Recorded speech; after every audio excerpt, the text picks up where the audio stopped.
I'm going to address these things one by one, starting with the woke mob. Peaceful protesting is not rioting, vandalizing, destroying property, and it definitely isn't, which I think is disgusting, urinating and defecating on police. That's just nasty. You know, we all talk about how we want to protect our right to protest and stuff like that, but we don't want to take the responsibility on ourselves to make sure we're exercising proper behavior that warrants what we call peaceful protesting. Because I'm all about protesting and stuff like that, but all the violence and the nonsense and all the destruction, I'm not all about that, you know. So at the end of the day, if we want to protect our right to peacefully protest, then we need to also make sure that we're showing that we can peacefully protest, so that when the government looks at us, they're not thinking, well, how can we trust people to peacefully protest if all it ever does is breaks out in violence and destruction? You know, it's just as simple as that. The next thing I want to address is, this whole kill the bill movement. It's nonsense. It's foolish. Look, there's issues within the police, within the Metropolitan Police Institution, that do need to be addressed, such as a lot of the woke leftist policies that are in there, the two-tier system, checking how you're thinking, all this nonsense. Those things definitely need to be addressed, and I'm all for reform to deal with all the issues that we have to deal with policing in this country. I'm all for reform and making better policing and tackling the issues that need to be tackled.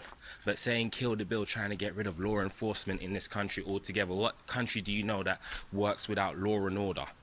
You know, or without some form of law enforcement? Like, you know, at the end of the day, we've got criminals in this country. We've got criminals on our streets. London is crime-filled as it is, no thanks to our such great mayor, Sadiq Khan. Yeah, useless. But yeah, I think our streets are crime-filled already as it is. Taking out law enforcement is only going to make it worse. We should be pushing for law enforcement to be better, so we can deal with a lot of these crimes and we can deal with a lot of these criminals. Now, the next thing I want to talk about is a lot of these race baiters and luxury commies and all these people that keep pushing this dangerous rhetoric and, you know, influencing people to go out there and be destructive and this, that and the other. At the end of the day, these so-called luxury commies, these champagne socialists, they're all right. They've got their platform, they're making their money, they're all sitting up there nice and pretty. They don't care if you destroy your home.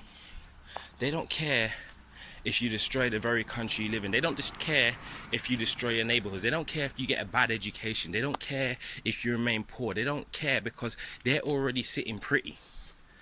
And they will keep spewing you the nonsense so that you ensure they continue to sit pretty, whilst you go out there putting out their manifesting their destructive rhetoric and their destructive message at the end of the day. And this is what we're seeing a result of. They're sitting up there drinking their little socialist champagne and just watching all the destruction happening, because they know that they're not going to get affected by it. They ain't for you. They don't care about you. They don't care, you know, like I said, they don't care if you want to destroy your country or whatever. They don't care if you want to destroy your home, where you live, where you grew up, destroy property. They don't care if you get thrown in jail, killed, or whatever. They're good as far as they're concerned, and they will keep spewing you the nonsense. And as long as you keep buying it, as long as you keep supporting them, as long as you keep pushing out that rhetoric, they're going to keep putting it out to you, and they're going to let you destroy yourselves, whilst they're going to let you destroy yourselves so that they can live nice. You know?